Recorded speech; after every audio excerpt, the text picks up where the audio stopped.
দেখুন বন্ধুরা, ছুটি এমন একটা শব্দ, যে ছুটি নেয় সে তো খুশি খুশি ছুটি নিয়েই নেয়, কিন্তু যে ছুটি দেয় সে অনেক দুঃখে ছুটি দেয়। হ্যাঁ বন্ধুরা, ভারত আর ইংল্যান্ডের তৃতীয় টেস্টের আগে ভারতীয় টিমের হয় কেউ ছুটিতে রয়েছে, না হলে কেউ চোটের কারণে টিম থেকে বাইরে ছিটকে গেছে। তাহলে ভারত রাজকোট টেস্টে কি করে রাজ করবে, যখন ভারতীয় টিমের ব্যাটিং লাইন আপই খুব বাজে? ভারতীয় টেস্ট টিমে এখন একজনই হিরো আছে, সেটা হলো এসএসভি জয়সওয়াল। কিন্তু ভালো খারাপ দিন তো সবার জীবনেই আসে, তাই না? তৃতীয় টেস্টে যদি জয়সওয়াল ভালো খেলতে না পারে, তাহলে কি ভারত তৈরি আছে তৃতীয় টেস্ট জেতার জন্য? আর বিশেষ করে এই ম্যাচেও বিরাট কোহলি টিমের বাইরেই থাকবে। বিরাট কোহলির না খেলাটা এমনিতেও ভারতীয় টিমের জন্য একটি বড় ধাক্কা। তাই বিরাট কোহলির এই লম্বা ছুটির জন্য ভারতীয় ক্রিকেট প্রেমীরা এখন প্রশ্ন তোলা শুরু করেছে। সবাই বলছে যে 2023 সালের বিশ্বকাপ ফাইনাল ম্যাচের পরে বিরাট কোহলি মাত্র 4টি ম্যাচই খেলেছে। এর মধ্যে 2টি ম্যাচ দক্ষিণ আফ্রিকার সাথে টেস্ট ম্যাচ ছিল, আর 2টি ম্যাচ আফগানিস্তানের সাথে টি-20 ম্যাচ ছিল। কিন্তু বিশ্বকাপের পরে ভারতীয় টিম মোট 17টি ম্যাচ খেলেছে। আর বিরাট কোহলির ছুটি নেওয়ার জন্যই ভারতীয় ক্রিকেট প্রেমীদের মনে এখন প্রশ্ন জাগছে যে ভারতীয় টিম কি এই সিরিজ হারাতে পারবে ইংল্যান্ডকে?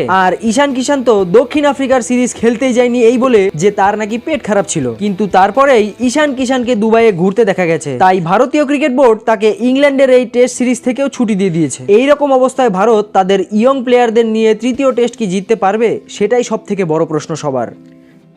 স্পোর্টস জগতের সব রকম ছোট বড় নিউজ পাওয়ার জন্য আমাদের চ্যানেলটিকে সাবস্ক্রাইব করুন এবং পাশে থাকা বেল আইকনটি দাবাতে একদম ভুলবেন না। এই চ্যানেলে স্পোর্টস জগতের সমস্ত রকম খবর পাবেন সবার আগে।